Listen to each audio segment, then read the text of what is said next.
नमस्कार, आप देख रहे हैं इंडिया 360। मैं हूं पद्मजा जोशी। खबरों की शुरुआत करते हैं रेप के आरोपी और अखिलेश के उस पूर्व मंत्री से जो पिछले महीने भर से गायब थे, लेकिन अब सलाखों के पीछे आखिरकार पहुंच गए हैं। जी हां, उत्तर प्रदेश में सरकार बदलते ही गायत्री प्रजापति को लखनऊ में आज गिरफ्तार कर लिया गया।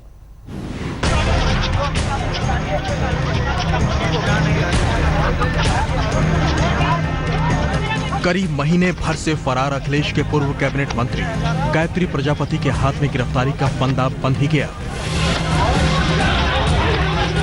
उत्तर प्रदेश में सरकार बदलते ही रेप के आरोपी गायत्री प्रजापति की किस्मत भी बदली, लेकिन अच्छे दिनों के लिए नहीं, जेल की सलाखों के पीछे जाने के लिए। लखनऊ में सुबह सुबह यूपी पुलिस ने गिरफ्तार किया। आगे 14 दिन के लिए मंजिल न्यायिक हिरासत तय हो गई। कहना चाहता हूँ कि मेरा और महिला का जो आरोप लगाया है, नार्को टेस्ट होना चाहिए, दूध का दूध, पानी का पानी हो जाएगा। ये राजनीतिक षड्यंत्र किया जा रहा है मेरे साथ।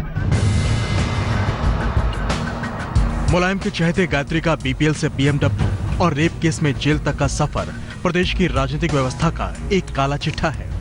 मौजूदा गिरफ्तारी बयां करता है कि यूपी में खाकी वर्दी के सामने कर्तव्य से पहले अपने सियासी अकाओं के फरमान को पूरा करना ज्यादा जरूरी था। तभी सरकार बदलते ही उसी पुलिस, उसी प्रशासन के हाथ गायत्री तक पहुंच गए।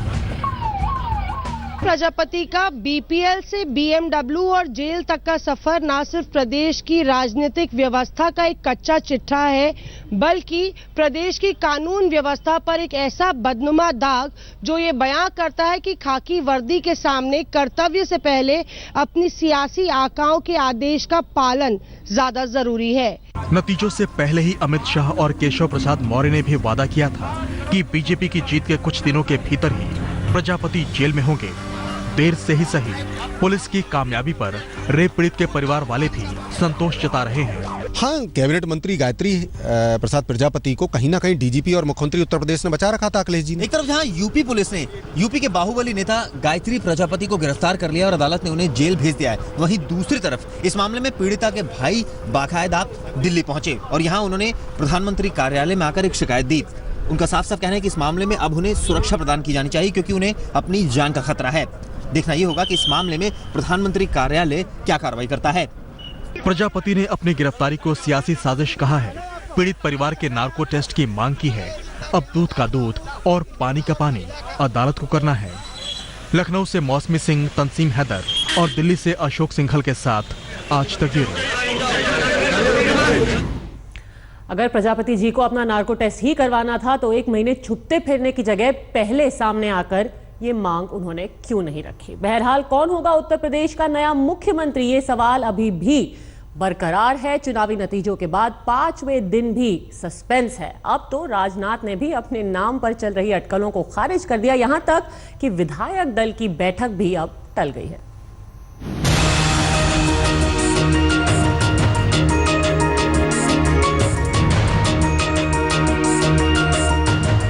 राजनाथ सिंह, केशव प्रसाद मौर्य, मनोज सिन्हा, योगी आदित्यनाथ, दिनेश शर्मा, संतोष गंगवार।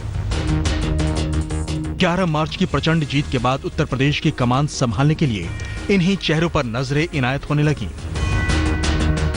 इनमें से भी राजनाथ को सबसे प्रबल दावेदार बताया गया, लेकिन उन्होंने खुद इसे फालतू बताकर यूपी के नए नायक के इंतजार को और लंबा बना दिया। सर, बड़ा खबरों में एकदम चल रहा आपका नाम। फालतू बात से अनावश्यक है सर। क्या फालतू बात है? नहीं जाएंगे। मामला पेचीदा इसलिए भी हो गया है क्योंकि 16 मार्च को होने वाली विधायक दल की बैठक भी टलने की खबर आ रही है। ये भी जानकारी है कि दोनों पर्यवेक्षक भी अब लखनऊ नहीं जा रहे हैं। हालांकि सूबे के अलग अलग शहरों में अपने अपने लोकप्रिय नेता के लिए हवन यज्ञ और मंत्रोच्चार की ताकत पर भरोसा शुरू हो चुका है। चूंकि उत्तर प्रदेश के नए मुखिया का फैसला सीधे सीधे अमित शाह के जिम्मे है और सुप्रीम फैसला प्रधानमंत्री नरेंद्र मोदी को ही लेना है, लिहाजा सियासी तौर पर देश के सबसे अहम राज्य के सबसे अहम पद के लिए पार्टी भी वक्त ले रही है। दिल्ली से अशोक सिंघल और लखीमपुर खीरी से अभिषेक वर्मा के साथ आज तक ब्यूरो। दूसरी तरफ जो लोग चुनाव हार गए हैं उनको अब ईवीएम में खराबी नजर आने लगी है। जी हां, मायावती और केजरीवाल को अब इलेक्ट्रॉनिक वोटिंग मशीन से वोटिंग में खोट दिखने लगी है। हालांकि चुनाव आयोग ने इससे इनकार किया है और कोर्ट जाने की नसीहत दी है।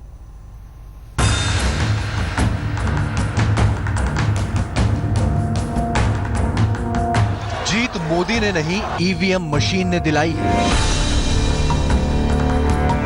चुनाव नतीजों के ठीक बाद फूटे मायावती के इन सुरों में केजरीवाल के सुर मिले तो हार की कसक और भी बुलंद होने लगी। पंजाब में केजरीवाल का सपना टूटा और यूपी का मायाजाल चकनाचूर हो गया। ठीकरा फूट रहा है ईवीएम मशीन पर। लेकिन सवाल ये भी उठ रहे हैं कि अगर ईवीएम की बदौलत ही चुनाव जीता गया तो फिर बीजेपी पंजाब कैसे हार गई? मायावती इसका जवाब भी दे रही हैं।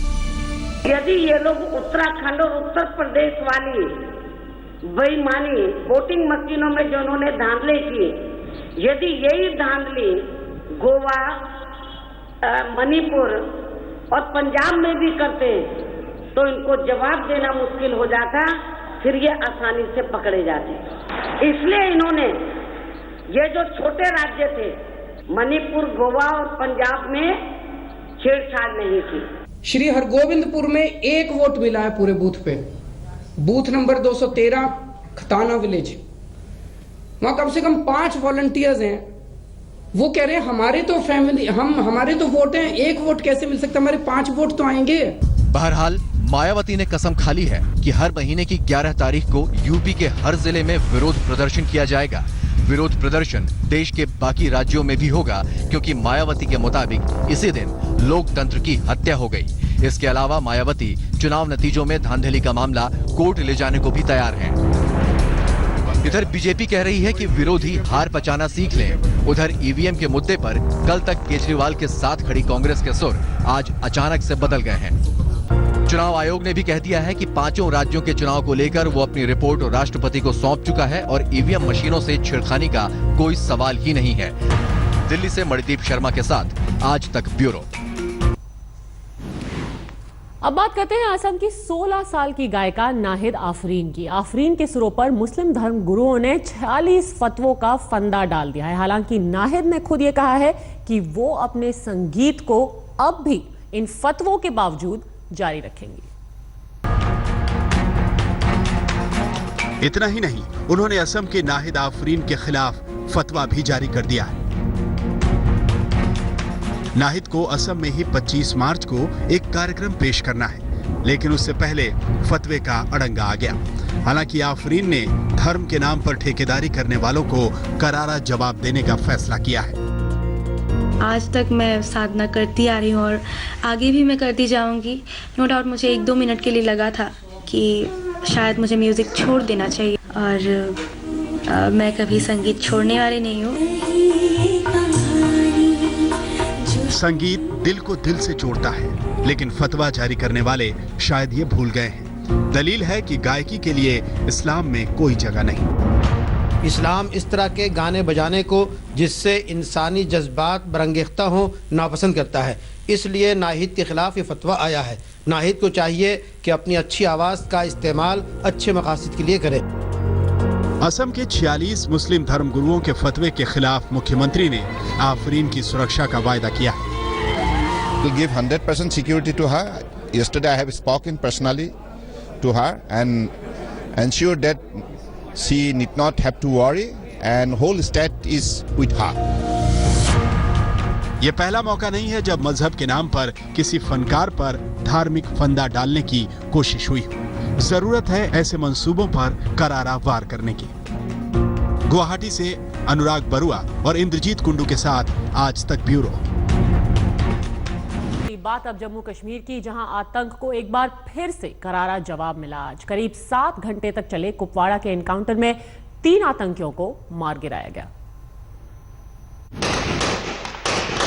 जम्मू कश्मीर में सुरक्षा बलों की हिम्मत और जांबाजी ने एक बार फिर आतंकवादियों की साजिश और नापाक करतूत को कुचल दिया। कुपवाड़ा के कालारोस में 7 से 8 घंटे तक चले आतंकी मुठभेड़ का अंत 3 दहशतगर्दों की मौत के साथ हुआ। हालांकि इस गोलीबारी में 11 साल की एक स्थानीय बच्ची की भी जान चली गई और आतंकियों की गोली से एक पुलिसकर्मी दानिश अहमद का भी खून बहा। इस एनकाउंटर को सेना, सीआरपीएफ और स्पेशल ऑपरेशंस ग्रुप ने मिलकर अंजाम तक पहुंचाया। सुरक्षा बलों को खुफिया जानकारी मिली थी कि कालारोस के रिहायशी इलाके में 3 आतंकी छिपे हैं। सुबह शुरू हुए ऑपरेशन के आखिर में उस इमारत को ही जमींदोज कर दिया गया, जहां से ये आतंकी गोलियां बरसा रहे थे। 3 आतंकियों की मौत से जम्मू कश्मीर को लहूलुहान करने के आतंकी मंसूबे को यकीनन झटका लगेगा। ये भी तय है कि इस सफल एनकाउंटर के बाद सुरक्षा बलों का हौसला भी 4 गुना बढ़ेगा। श्रीनगर से अशरफ वानी और शुजाउल हक ठाकुर के साथ दाऊद शेख, कुपवाड़ा, आज तक। राजस्थान के बाड़मेर में हिंदुस्तान का लड़ाकू विमान सुखोई MKI-30 आज क्रैश हुआ। गनीमत ये रही कि सुखोई का पायलट सुरक्षित है। इससे पहले इलाहाबाद से भी हादसे की खबर आई थी। इलाहाबाद में एयरफोर्स का एक हेलीकॉप्टर क्रैश हो गया। गनीमत वहां भी ये थी कि चेतक के दोनों ही पायलट सुरक्षित रहे। बताया जा रहा है कि पीपरी थाना क्षेत्र के कटुहला गौसपुर में सेना का ये हेलीकॉप्टर क्रैश हुआ था। फिल्मकार संजय लीला भंसाली की मुसीबतें कम होती नहीं दिख रही। कोल्हापुर में कुछ हमलावरों ने उनकी फिल्म पद्मावती के सेट को जला दिया। इससे पहले जयपुर में इसी फिल्म की शूटिंग के दौरान भंसाली पर हमला भी हुआ था।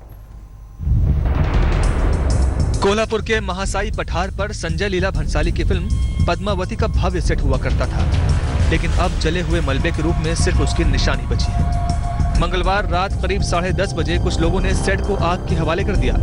फिल्म यूनिट के लोगों से मारपीट भी की, घोड़े के चारे तक को नहीं बख्शा। कल रात एक 25-30 लोग इधर आए और उन्होंने जो सेटिंग का जो पहला जो ऐतिहासिक कार्विंग का फर्नीचर जो बनाया उसको पहले आग लगाई। बाद में उन्होंने हमारा जो कॉस्ट्यूम डिपार्टमेंट था, जो मंडप बनाया था, उसमें एक पेट्रोल बम जैसा डाला और वो पूरा उन्होंने जलाया।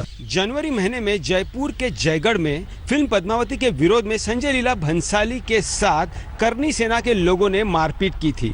अब महाराष्ट्र के कोल्हापुर में भंसाली के इसी फिल्म के सेट पर बड़े पैमाने पर आगजनी और तोड़फोड़ हुई है। पुलिस ने मामला दर्ज किया है और तफ्तीश में जुटी है कि कहीं इस सेट पर जो आगजनी और तोड़फोड़ हुई है उसमें करनी सेना के लोगों का ही हाथ तो नहीं।